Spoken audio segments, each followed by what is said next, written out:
I'm going to be going to all of the UK karting tracks and rating them all from best to worst. So, here's the first track that I went to, and it's actually Teamsport Glasgow, Cambuslang. I think I'm saying that correctly.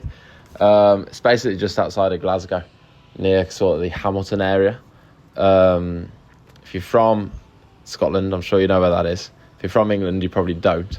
All you need to know is that it's kind of like south of Glasgow City.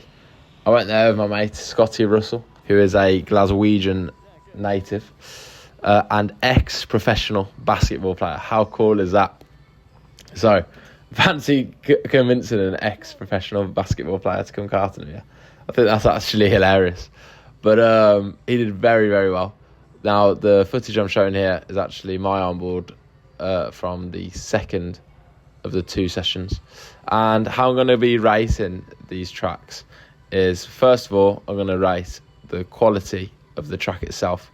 And what I'm going to take into account is how technical it is, the diversity of corners, how high speed or low speed it is, and also the length, because I think length is very important when it comes to quality of a track. The other thing I'm going to be rating is kart quality. Now, what I'm going to take into consideration there is grip level, the speed of the kart, because obviously you want it to be faster rather than slower. Also, how consistent the fleet of karts are. So obviously every kart track, you got to realise, might have a fleet of like 20, 30 karts, and it's very hard to have them all be the exact same. Obviously, every driver is going to be a different weight. Some kart tracks actually will lead up their drivers, or at least are able to, and will do if asked and prompted. And other kart tracks might not do that, but also the karts could be, the frames themselves, if they've had big hits and stuff, some can be bent. And actually, that's my first point of this video. One of the karts, I can't remember if it was the first session or second session, but one of them was very bent and it was causing a lot of understeer, in particular through left-hand corners. So I've just come out the pits, and like they've said in the briefing, you basically got to go slow until the lights go green. So that was me just kind of going slow. And now it's about learning the track as fast as I can. You're going to have to accept my apology when I say I'm sorry about the angling off the helmet camera. First time running the GoPro, and I stupidly put it like super duper facing down. And for the next track review as well, it's going to be a similar sort of story, because I went to Larkhall, which was one of my favourite karting tracks growing up. We saw his race there in the British Champs. And anyway, they've done like a big, yellow flag, red flag actually. So I've just stopped it on the spot. They've done a big, what's the word I'm looking for? Like extension of the racetrack. And it was good anyway. That was very good anyway. But now it's actually even better than what it was. So that will be next week's video, me reviewing Larkhall karting track. If you guys have any local tracks near you, or any tracks in particular you want me to review, let me know. I want to be doing, well, depends what I'm doing with real racing. But I think if I'm not at a real track coaching, I don't want to say real and kind of devalue this. If I'm not at a car track coaching or like professional karting track, I want to be doing these because this is so much fun. So where was I? Learning the track. So first of all, with learning the track, to be honest, it's hard to even remember the layout. But what you kind of got to do, or at least what I do, before hopping on the track, I might even watch an onboard. So I watched a few onboards of this. And then the first thing is you want to just learn where to go left, where to go right. That's the first thing. And then like in the driver's briefing or whatever, they'll always have a map of the track, like a track map. And whilst that's going on, you want to just start learning, right, here I need to go left, here I need to go right, etc. Then as soon as you're on track, you already know like, roughly what your lines that you want to take are.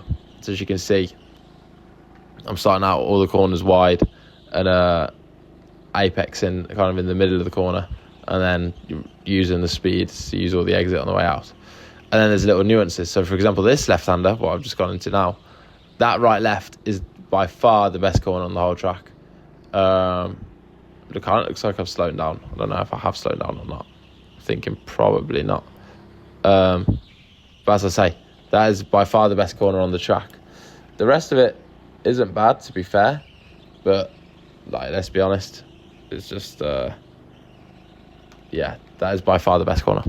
Now the reason for that is because you got such high speed, and then it's like a direction change into a technical section, and I think the higher complexity of the corner, for me, the more interesting it is. So I'll talk you through a quick onboard, and then I'll give you my rating. So here's the start line. You come out the pits here basically, and you come into a flat right-hander, and then into high speed left. For that left, I've found that you don't even need to brake, just a big lift. Then you come into a left hairpin, into a right kink. The right kink's not much of a corner, so it's all about exit out your left hairpin. And now you got 3 hairpins back to back to back. That's all about setting up, in my case, for the big climb. I was weighing about 89 kilos of time of filming, so obviously fairly heavy. Like, if you come up against a lad who's like 50, 60 kilo, you're going to get absolutely smoked, especially up that hill. So it's very, very important for you bigger lads to prioritise that uphill, as I just absolutely butchered that left-hander, what I was on about. So this is all high speed, like I was saying. I was under the limit, to be honest. That left, you should be using all the exit on the right-hand side. That should be the goal. Looks like I've just made an overtake on a back marker and an overtake on another back marker. And you can really tell the difference, like how slow it goes up the hill after an overtake. Right, that big strip of metal, you're about to see it again, where like the bridge is, right there. That you've got to be very, very careful with, because that's going to upset the balance of the kart.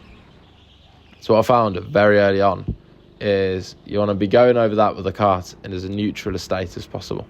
So basically, on the way going in, you want to turn super late and kind of get the turn-in done before it. And then the way off, I was finding the turn-in super early and kind of asking for the rotation post metal strip was the best way around. Now, with all that being said and done, I'm going to rate the track now. The scale I'm going to be using is just 0 out of 10 for, well, the value for money one's hard, because I'm just going to figure that out for like pounds per minute, pounds sterling, that is, to be specific. But track, it's a decent length. I'm quite happy with the length. It's I think like a 40-second lap in these karts, and probably like 600-700 meters if I had to hazard a guess. I don't know the exact facts on that, to be honest. I'll go Google it whilst I'm editing, and I'll just put it on the screen. But it's pretty average until the bridge section, and then the bridge section, the corner coming onto the bridge is nice, the corner coming off the bridge is very nice, and then the corner after the bridge, so like this section is nice, and then this right left is the best corner. So if you say like the rest of the track's like a 5 out of 10, and that's like obviously what you'd say for average, I would give the total track, including those 3 corners, it pumps it up to a 7 out of 10 for me. So track, 7 out of 10. Now karts, obviously we've all been to a team sport, haven't we? Like, I don't think I know anyone who's somehow involved in racing or interested in racing who hasn't been to a team sport. And ultimately, they're like probably the most average kart in terms of speed. Now, this track in particular, I found, like I was saying, one frame I had was very bent compared to the other.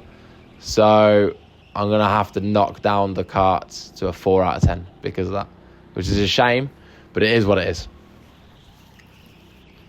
And now for the final category that I'll be rating the tracks on, value for money. So instead of giving this a rating 0 to 10, because I've actually not really got much of a reference, to be honest, I'm just going to be giving the price, and then obviously then calculate that into a pounds per minute ratio. So I paid £46.20 for these 2 sessions. Oh, there's Scotty, look, there he is. So weird seeing my helmet on someone else, isn't it? I don't know if you guys think the same, but, well, maybe you do when you see one of your helmets getting worn by someone else. It looks weird for me. What a move. See you later, mate. I'm blowing them kisses. Oh, that's kind of romantic. I think I try to hold this guy up to help Scotty go through. No, I don't. I just get on with it.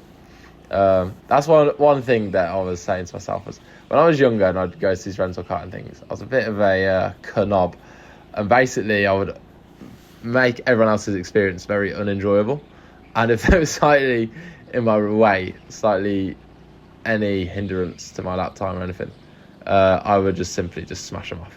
And I think that's a very bad thing to do, because you're kind of making people not want to go racing, like not want to go karting. And I don't want to do that. I want to encourage quite the opposite. I want everyone to be going karting. I want everyone to be going track days. I want everyone to enjoy the sport, what has given me so much and what I love so much. So this kind of sounds a bit ridiculous saying it out loud, but my I want to say New Year's resolution, but I suppose it's not a New Year's resolution, but I can say it is basically to just stop smashing people off in rental karting, because it is just a DICK move, so there's no need for it. Now, where was I? Value for money. So I paid £46.20 for two 15-minute sessions, so that's obviously 30 minutes, and that comes to a grand total of £1.54 per minute off track time, which, I don't know, I feel like that's kind of average. I mean, it's a team sport, isn't it? So you'd probably think that's around about the average. So yeah, that's the video, guys. Overall, a 6 out of 10, I believe I gave it. Or did I give it a 7 out of 10? And also a 4 out of 10. So that comes to a grand total of 10 out of 20. So we'll see. Obviously, for now, that's P1 on the leaderboard. We'll see where that ends up in the months to come. Thank you, everyone, for watching. And once again, if you've got any track recommendations that you want me to go visit, I want to start doing races with my followers. So I'm going to start doing competitions and stuff to be able to enter races against me and other people in the racing community. So stay tuned for all that stuff as well. Let me know in the comments what track you want to see next. Thank you all for watching very, very much, and I'll see you all soon.